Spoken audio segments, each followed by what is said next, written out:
It's pretty cool how memories stick like that. Mm-hmm. Nicknames. For me, it's like noises. Well, I know we've Funny noises. talked about it before, but like how music is our current form of time travel. Mhm. How we'll listen to songs, and there's a lot of songs.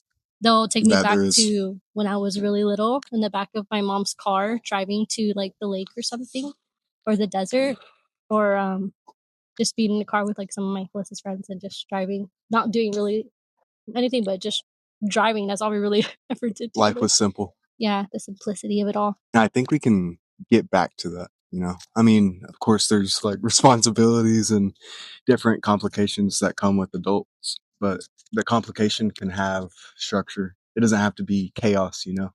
It could be organized complications, Yeah. or I should say responsibilities. And I think it's nice to look back at our childhood memories and remember the simple joy that we had. And then also reasons why we lost it. To think about like, okay, so what's holding me back from, I think some people call it play nowadays. Because that's what it is, play. You're just playing, having fun, you know, joking around. Childlike mind. I mean, kind of, not like childlike mind. It's the innocence. You're not really Purity, yeah. You're not taking into consideration the people around you, what they might think of you, and getting embarrassed as much, you know. Yeah, you're not so consumed with image. Yes. And consumed with different things that kind of affect our identity or influence our identity, make us feel a certain way, and being led by emotions and things like that. I'm not saying that you just go back to when you become an adult, you go back to being a child, you know, because a child is a child. That's part of our human condition. But the having fun, you know, sometimes taking things too seriously is like, it gets in the way a lot. For sure. Do you ever see that? All the time. Every day. I think we talked about this last time where I have I'm not too sure. When I have a habit of overthinking, like when we're talking about me possibly going back to school or something like that, what stops me is overthinking. And I feel like as you grow older, I don't know if it's just because based off of the stuff you experience, whether it be with your loved ones, your friends, or just your work environment once you enter it, or even if your school environment, you begin to overanalyze a lot of things, you know? Yeah. Alternate universes, the multiverse is what I mean, that's a good way to look at it too. There's different areas or zones, and the analysis is good, like for us to be able to analyze, you know, because that's how we make decisions, and we start making important decisions and more important decisions, you know, decisions that actually affect our footsteps in our life and the people around us. Mm-hmm. So like the analysis is important for making that decision. The problem is, to add on to your point, the over analysis, the analysis paralysis. When we're analyzing so much that we're not even taking steps or moving, you know, we're not going anywhere. Go ahead. Can we switch sides? Yeah. Because the sun is there's like the sun, it's cloudy, but it's still sunning. Yeah, I'm gonna sit like you too, because that feels so much better. Did you not see me? I was like this. You look like you're comfortable, but my legs are long, so this feels weird. Is that cozy? But it's good though, yeah. Right? Yeah. So yeah, just the analysis paralysis.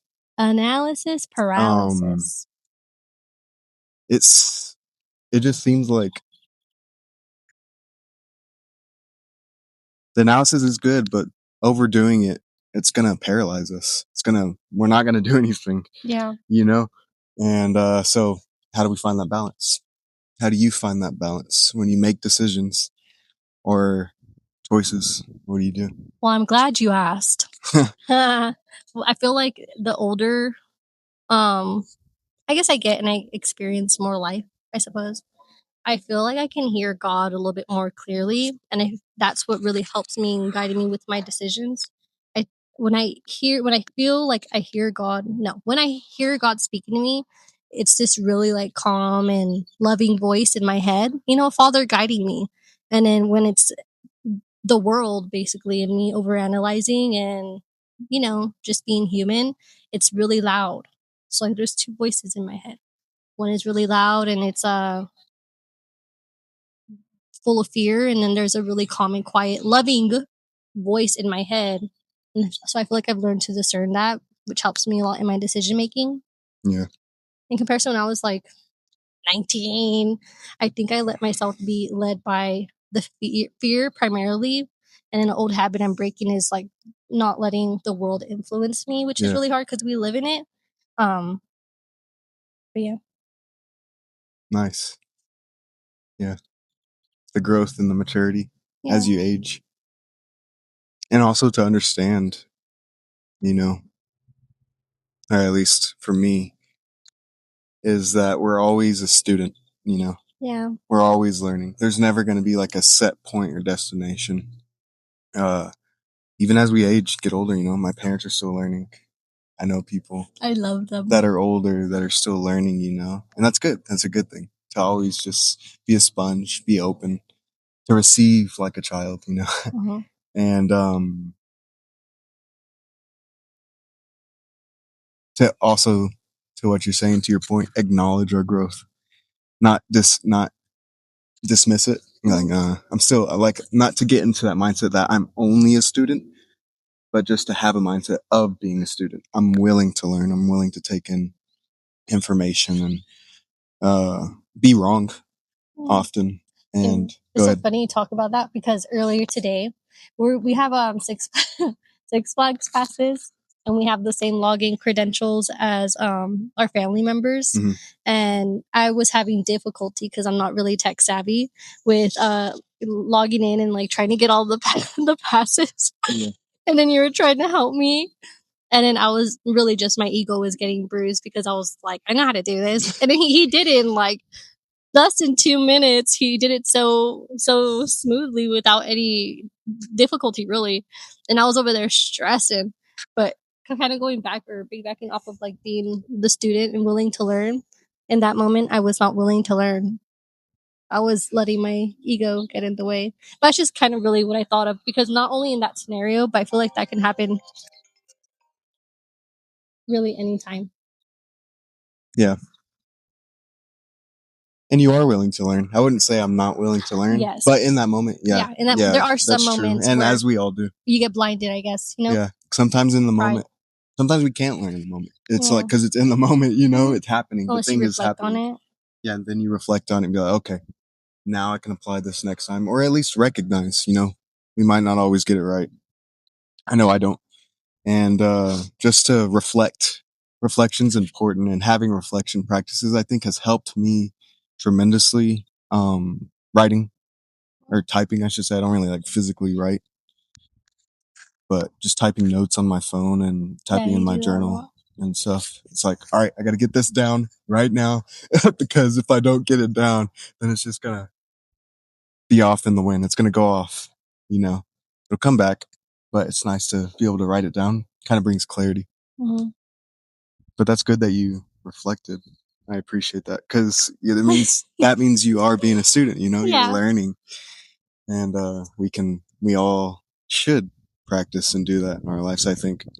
It is really difficult to do that though in the moment because your pride, it really does get in the way, and then you're not even aware of it because I guess you're just so blinded to it because it becomes somewhat of a norm, you know. And that is true. Having to go back and reflect after, I feel like that's something that I need to do a little bit better on, is trying to see that within the moment, within time, in due time. And two, it's pretty normal to feel those. I mean, like, think about the physiological things that are happening, the things that are happening in our body when we experience any type of emotion, Yeah. like frustration, confusion, stress, anger. Like, these are normal things our body's kind of going through and working through, responding to, and we can even press into that too. Like, why do I respond this way when I feel a certain emotion? For example, If I'm frustrated about something, why am I so frustrated about this? Mm-hmm. Like, why is it? And it can get real deep, honestly, if you press into it long enough and deep enough. Sometimes we get back to childhood roots. Yeah, that's Not what I all was the time. thinking right now. Sometimes we do, though. Yeah, Not sometimes. everything stems from like our childhood upbringing. Yeah. Sometimes it's like habits and patterns we've kind of adopted as an adult, you know, Mm-hmm. in our independence. But yeah, so change the topic a little bit. Oh yeah, What'd you just get done doing? oh my gosh! Why'd you look at your sweat? The last time we did this, You he just wanted to do randomly look at my because I could feel it literally like running off of my body. I just got run. I just got run. I just got done running a 2.5 miles, and honestly, I really love running, but it's a struggle. It's a struggle. Um, but we just finished running. And yeah, I just think it's so funny. Last time we did this, it was after a run. Um, but I always feel like I'm trying to control my breathing because I get tired. Yeah, me too. Yeah, I feel That's like I good do though. a You lot did a better good now. job running 2.5 miles. It's good. You've been Yeah, pretty consistent lately too. yeah. The most I ran really was like 6 something, but I really just stopped running for a while. I think I would just be tired after work because I with any job, well, most jobs, I would assume you are with people. You know what I mean? Mm-hmm. And I feel like you can get socially drained. Yeah. And so I genuinely felt socially drained, and I just wanted to go home and be a couch potato for the last month and a half. That's really the last time that I ran, which was not benefiting me whatsoever. But it's so comfortable, like being in your home and just being under blankets and really just watching The Big Bang Theory. Mm-hmm. But I feel It's a so good show. much better. Yeah, I know. I feel so much better now just running, you know? It really is helpful mentally. It feels like my mind just clears out and I'm really just focusing on staying alive. Yeah. Staying alive. Yeah. Kind of puts you in the moment. As with anything physical, you know, like Yeah. physically demanding and Yeah. physical work for your body. That's why exercise is so important because it's therapeutic. It It is. dials us in, and there's like a wall that we break through. Even like when you're in good shape and you exercise all the time, there's still always that wall. You know, you get used to it and you kind of understand that it's coming, but there's always like a wall or a resistance, I should say, to break through, especially when you're first starting or when we're first starting any type of exercise, whether it's running or jujitsu or lifting weights, anything you can think of, swimming. There's a resistance, and Yeah. it's like, oh, I gotta get into it. But then once you get into it and you get going, you break a sweat, you kind of start to get a feel for whatever movement you're doing. It's like your body kind of adapts to the experience of the exercising. Yeah. And then when your body starts adapting, it starts to release endorphins and it feels good. It's like nice. And then as those endorphins release now I'm thinking more clear. I'm kind of like facing in a way subconsciously or consciously, sometimes intentionally, my problems in life or obstacles that have or challenges that I'm going through. And then it feels like I'm exercising my body, yes, but it also feels like I'm exercising like the thing, you know, that I'm consciously aware of or thinking about, whatever Yeah. issue or challenge is at hand. It's really cool. And I've seen that connection. And also just for your body, for your mind, like you said, clarity. It's so good. What do you think? I think that is truth. Um, my mind does feel so much clearer after I do go for a run. Honestly, just do anything physical. And there is that, it does help in the sense of like if I can, it helps in the sense of like when I do like little dumbbell curls, right? I start off with fives and then I went up to tens. And then now I feel like, oh, like, what can I not do? You know, Yeah. but you can also, it feels like you imply that with day to day things and you're just not even aware of that. I felt like before I started doing anything physical, I felt like there was that barrier. And then once I continuously was, being active, I did feel like, well, if I can do this, I can do X, Y, and Z. And I feel like what also helps is, at least for myself, is when I run, I like to listen to worship music. And I just talk to God in that time, really. And it really feels like my heart is just wrapped up in a little blanket on the couch. Does that make any sense? So much comfort. Yep. That's good. I like that. Yeah. And one thing that you said that I thought of with exercising and stuff, movement, is comparison. Yeah. I think sometimes, what holds us back, I can only speak for myself, but what holds us back sometimes is comparison. Mm-hmm. We start to compare ourselves to other people. Yeah. To whether it's our bodies or whether it's our ability, like our physical capabilities, our athleticism, what we think we can or can't do, we base it off of someone else. Mm-hmm. And it's really easy to do that with social media. Oh, yeah. But just in general, just comparison. Mm-hmm. The thief of joy. The thief of joy. And if I start comparing myself to what someone else can or can't do, Mm-hmm. that's draining. First of all, it's not even cool to do. It's not a cool thing to, like, if I'm comparing myself to someone else in a sense to build me up, to build up my pride, be like, I can do this thing this other person can't, and now I feel better. That just saying that out loud, it's just not good for the mind or body or soul.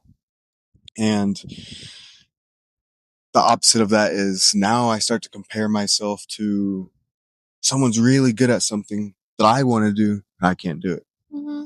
Now I'm defeated. Now I'm discouraged. Now I'm down on myself, or envious. And that doesn't feel good.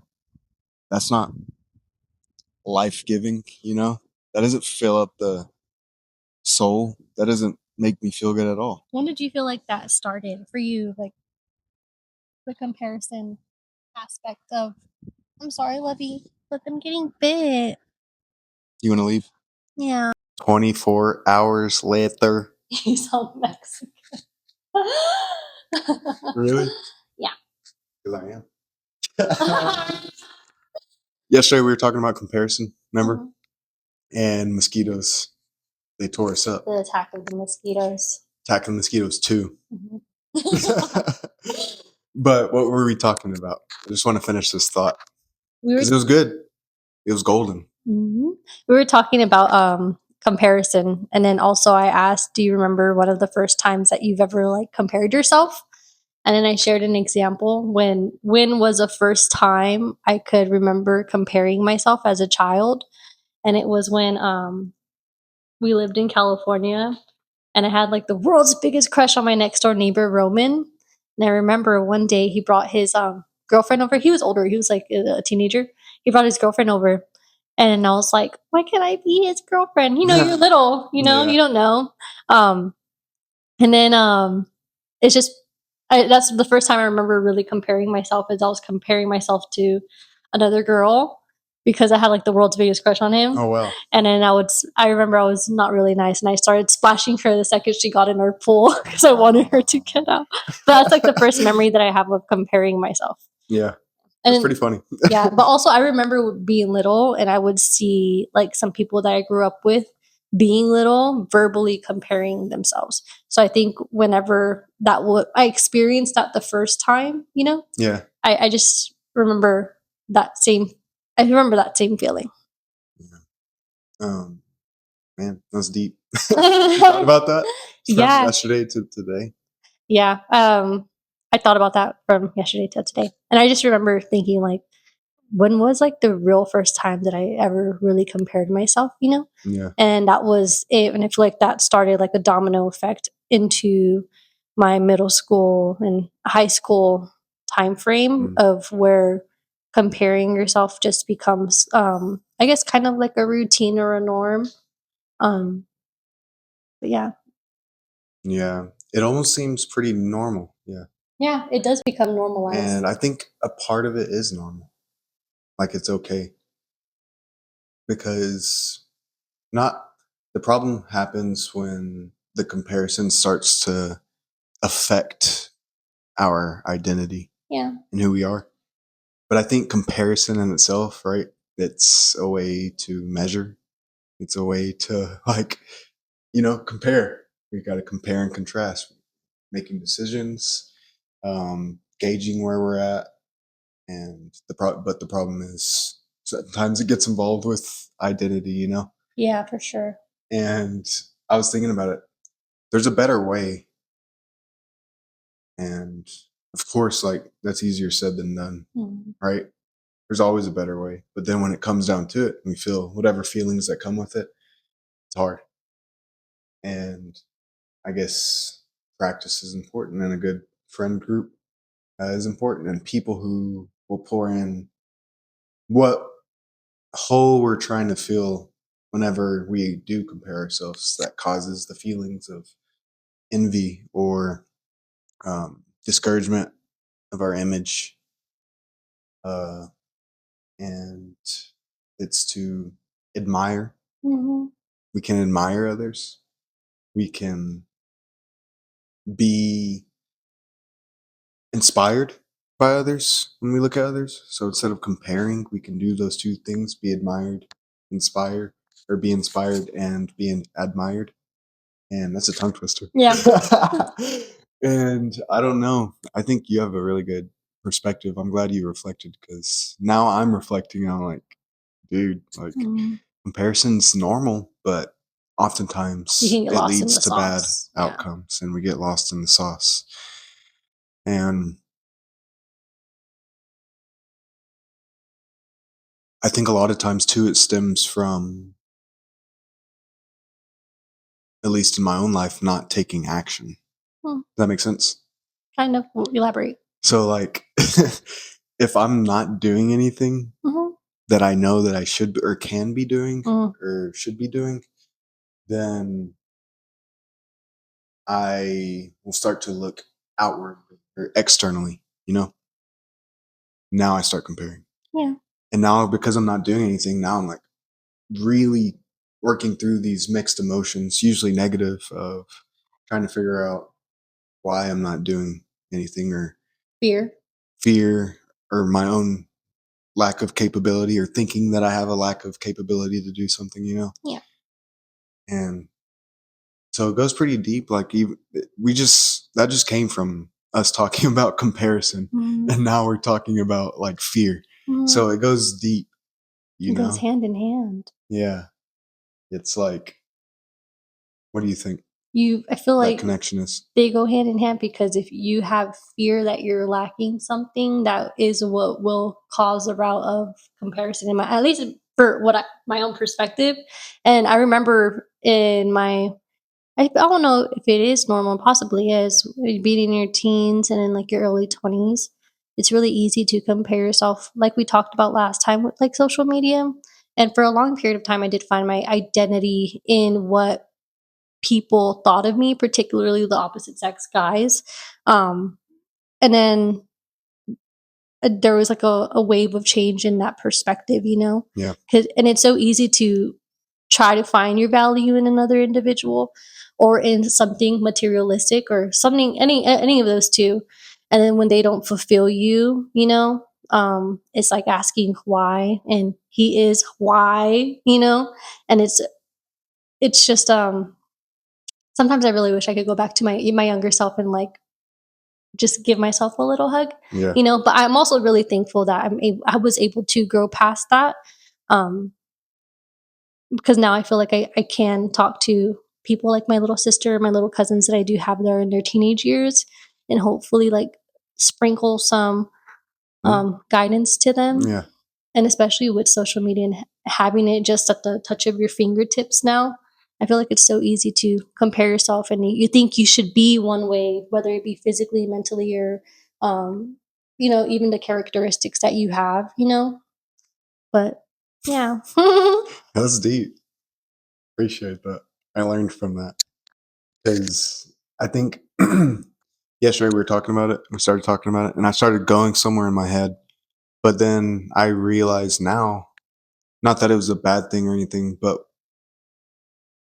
I was kind of like approaching it in a very analytical way, which is important too, That's how right? your brain is. It's like defining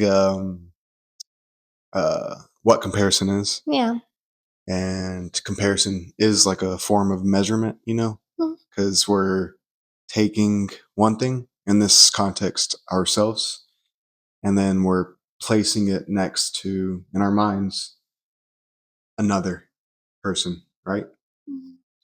And then we're like, I mean, it sounds pretty crazy, but that's what it is. We're just kind of like analyzing ourselves and analyzing the other person and seeing, what do I have that they don't have, or what do they have that I don't have? Mhm. It's just, I don't think it's meant to comparison. It's a good tool, I think, as far as measurement goes, and as far as a different context than what we're talking about. But Yeah. when it comes to like us and others, or Mhm. others and us, I think that we've kind of used that comparison and we've misplaced it, But yeah, definitely. misunderstood it, but it is normal, it seems like. And it doesn't have to affect our identity. It doesn't have to affect who we see, how we see ourselves, or how we see others. We could admire others. We could be inspired by others, and then they'll probably be admired by us and inspired by us if we allow ourselves to get to that position to where we let go of whatever emotions are attached to the comparison. You know what I mean? Mhm. Because sometimes that happens too. And when emotions are attached, now it's hard to let go Yeah. because we want to protect our emotions because our emotions are near and dear to us. It's deep. Emotions come from deep within and they get expressed out sometimes. Sometimes they get bottled up, Mhm. And so we just want to protect our emotions. So even then, I feel like it's normal to want to protect or express our emotions. But finding a way to do it, like Exactly. express your emotions Exactly. without like whenever we have disagreements, I feel like there are some times where I do express my emotions and I'm like Hulk smash, or She Hulk, um, without taking you into consideration, um, which is something I'm trying really hard to do better on. But yeah, being able to show your emotions in a way that you're able to really reflect and communicate the things that you're, I guess, wanting to communicate without hurting another individual's, um, or not being disrespectful about it. I guess you know. Yeah. And social media, like we mentioned yesterday, or towards the beginning of this episode, if you're looking at it that way, social media doesn't make it easier or No, better. no. And so, like, I think one of those reasons is because social media is a surface level connection, literally, like on a screen. But we're still seeing aspects of another person's life. We're Mhm. sharing aspects of ours. And so it's not a true, genuine connection that you get from actually being face to face with somebody. You know, Even at learning, that, when yeah, you are face to face with someone, I'm sorry, I think it's important for us to have those genuine conversations because I'm really guilty of being like we talked about last time. Hey, how are you? Good. yeah, that's Well, true. okay, and Yeah, that's not really what we're called to do. I think we're called to have those uncomfortable conversations and connect with people, even if it is a little bit uncomfortable, because where there's discomfort, there's growth. and it's And I true. feel like that's definitely something that at least I myself can really say that I need to work on because I am really comfortable with saying, okay, well, bye, and just awkwardly walking away. Because Yeah, that's a tendency I'm trying to break is being a little awkwardness, allowing things to get awkward, at least in my own head, yeah, yeah, when exactly. it's not the reality. You just made it awkward. I'm just kidding. Yeah, that's a good point. I didn't think about that. The surface level connections that we have, like, what does it mean to us? you know, like those the small talk in person. What does it mean to us? Because it's not all bad, right? Mm-mm. And it's not all just surface level, you know. If there is like a time to where we realize that we want to kind of go deeper in conversation, we can initiate that. Um, or we don't have to, you know. Sometimes that can be draining and we want to just rest, you know. Socializing can be draining sometimes. It can. We have to make sure that we prioritize rest. So we don't want to force, I feel like, Mm-hmm. or at least from how I'm understanding it. But we also don't want to miss Those it, you know, miss opportunities, out yeah. on it because it is good. I feel like I can sometimes hear God telling me like to have those types of conversations, but also too, I'm like, God, if it's you, give me a sign. But He's already given me a sign. You know what I Yeah. mean? So, and I just continuously ask, like, give me a sign, give me a sign. But He's already spoken to me and told me, go ahead and speak to this person, you know, and have a genuine conversation. And I'll sometimes really ignore it because it makes me uncomfortable. What does that look like to you whenever God's speaking to you? You know, think about, so like, think about, say I'm trying to understand. I don't know what that means. Like, what do you mean? God's like, is he whispering in your ear? Like, what's going on? You know, tell me what that looks like for you. Might be different. I think it's different for everybody, but tell me what you just Um, mentioned looks I feel like the when I know I can hear God speaking to me is over the years I've heard like a really loud voice in my head. You know, not to sound crazy, but I guess it's my own. It's like the enemy, basically. It's really loud. It's full of fear. Um, and then when the way I've discerned God's voice, at least for myself, is within all of that loudness and chaos and fear. There's a really calm and gentle and loving voice that will tell me something. I don't know. It's like I guess like my subconscious in a way, but there's like a loud voice like. and it's full of all this negativity, and then there's this really calm voice that's filled with love and gentleness, and that's how I discern God's voice. And every time I listen to that gentleness and calmness, it it brings out something good. Like Yeah. I've been in situations where I feel like I've talk to people and I don't really want to, going back to like that awkwardness that I'm trying to break, I guess. And sometimes I do feel like we're a little antisocial, I guess, just because of the job that I have, where I do work with people. And I see people live every single second of the day and I'm having conversations with them. And sometimes it can be really difficult. So when I do have my own free time, I don't necessarily want to talk all the time. Yeah.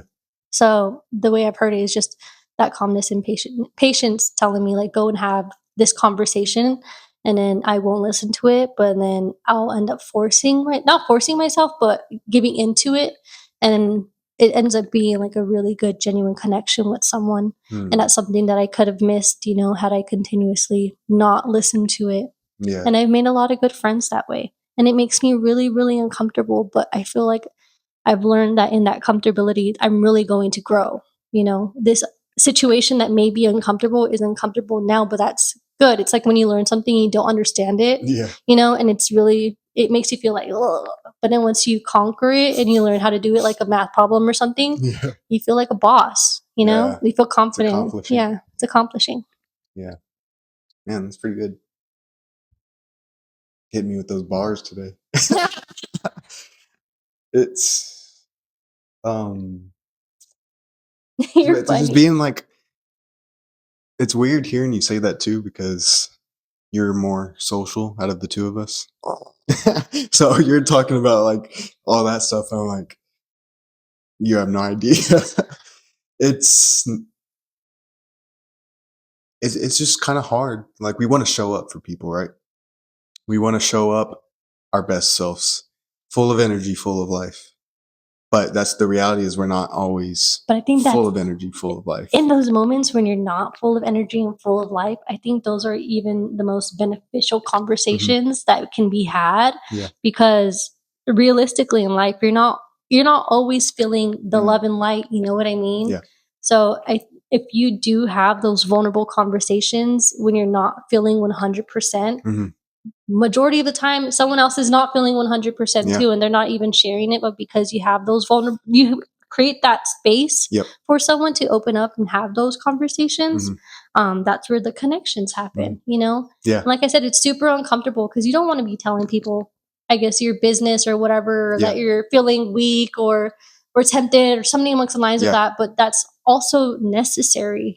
Just because you're a believer doesn't mean you're going to be perfect 100,000% of the times. That's even a number, but it's a big number. Yeah, it's a really big number. But I think with that being said, your imperfections and you're trying really hard to reflect what God has for you in this world, and just being vulnerable about it and how you fall short. I feel like that just it does so much, not only for yourself in acknowledging it and trying to grow out of it, but providing a safe space for someone else to be like, hey, you know what, I'm going through this too, and it's so helpful to know I'm not alone. Yeah, there's a passage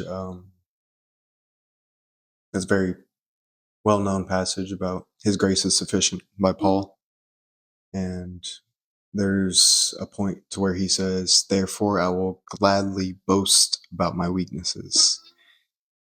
And because in his weaknesses, he was saying that's where Christ's strength shows. And so that's reminds me of what you're saying. We don't have to put on a mask, or we don't have to be a certain way or act a certain way. It doesn't even, like, just as human beings, we don't have to place this suit on, this suit and tie, and go out and be this certain way. But why do we do that? Because of society. I feel like that's what it's just like a comfort, like a blanket of comfort, Yeah.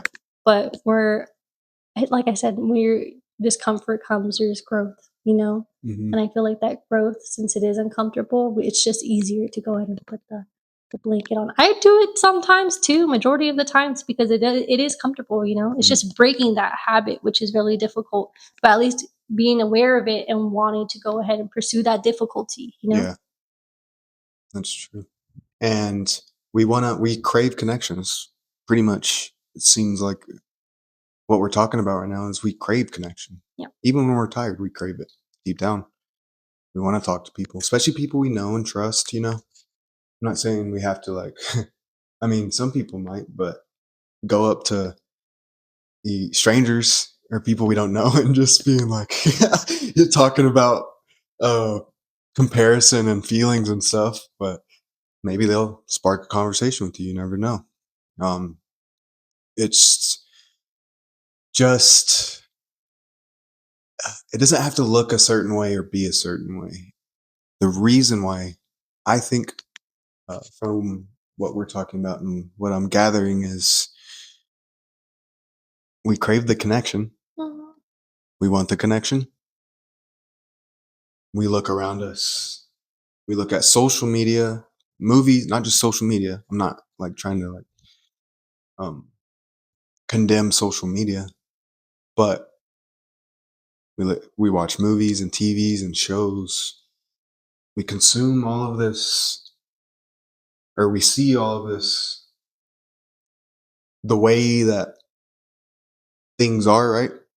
The world. And so we think that we've got to be that way too. It only makes sense, right? Whatever we expose ourselves to, we're going to, I mean, that connection, we crave connection. We're going to want to be connected. We're going to be like everybody else. And now everybody out there, I'm not saying everybody is, but just an example, everybody out there, we're all faking it. Nobody's real. It's all like robotic. Everything's like suit and tie. Nobody wants to take off the suit and tie. Just turn off the robot, the electronics, and actually connect. It's hard. I get it. I never want to do it. I almost never want to do it. Yeah. But you've done a really good job outgrowing that. I know when we first started dating, you weren't really that social. Yeah, And now wasn't. I feel like we've gotten to a point where I'm like waiting for you, like when we go to church sometimes, the hanger kicks in. And so I'm like giving him the eyes, like, let's go. But he's having a genuine connection, having a conversation with someone. And I'm just there waiting. So you've done such a great job in outgrowing that. And I think it's so beautiful getting to watch you conversate with people, because there majority of the times you guys, whoever you're talking to, I hear really deep and genuine conversations, and not surface level about like, how was your day, I think you really do a really good job at providing that space, which is why I so often see you having those types of vulnerable conversations, which I genuinely admire, and I hope to be able to do myself. Like Yeah. sometimes I do get guilty of just being like, "Oh, how's your day? Okay, oh, bless you, bye." Yeah. Which is, it's okay. Yeah. Right. It's just you're tired. And thank you, because sometimes I don't realize that. Hmm. Sometimes we don't recognize, Your like, own biggest critic. we're our own biggest critics, but we forget to be our own biggest Cheerleader. cheerleaders as well. Like, self talk is really important, and just kind of telling ourselves, like, hey, you're doing a good job here. Here in this other area where you're being critical, or where I'm being critical, or whoever. Yeah, sure. Be a little bit, I won't say hard, but be a little bit tougher. Be a little bit, put some focus and emphasis on that area, but don't carry that same toughness as you're trying to get through whatever challenge that is to the other areas. Compartmentalize, separate, find a balance. Doing good here. Keep it up and learn, grow in that area. This area where I'm not doing good, acknowledge it. Be honest. I'm not doing good there. I got to get better. And that's okay. Ask for help. Seek help. That's hard too. I know for me it is. But I see so many other people asking for help, and they get the help. They experience good things. It's not a bad thing to ask for help, even as a man. Or if, you know, our pride or ego gets in the way, you can ask for help. I wouldn't even say as a man or woman, just as a human being. It's okay to ask for help. It's actually a good thing to ask for help. And now the other person will be willing to ask for help too. We love helping each other. Helping is a good thing. Yeah. That's connection. And so just to recognize, I think, with all the comparison and social media and socializing, all these things that we're talking about, it's just to recognize, okay, where am I drifting? Where am I falling off the deep end? Or where am I kind of like getting lost in the sauce? Where am I losing it a little bit? Yeah. And to recognize when that's happening, and then be like, okay, pause, slow down for a second, rewind if you have to. If not, just take a step back, take a step outside of where we are now. Go for a walk, go for a run, exercise, go out in nature, do something soothing and relaxing, not just for our brains, not just shut them off and brain rot like on social media. You know what I mean? Yeah. That's what I feel like that brain rot is. I don't know if that's actually what it is, but to find something, anything that, like a massage for our soul, Yeah. that massages our soul, that is good, that replenishes our mind, our brain, that actually feeds our bodies and helps us to recover. And then now our cup is full. Now we can go back out there.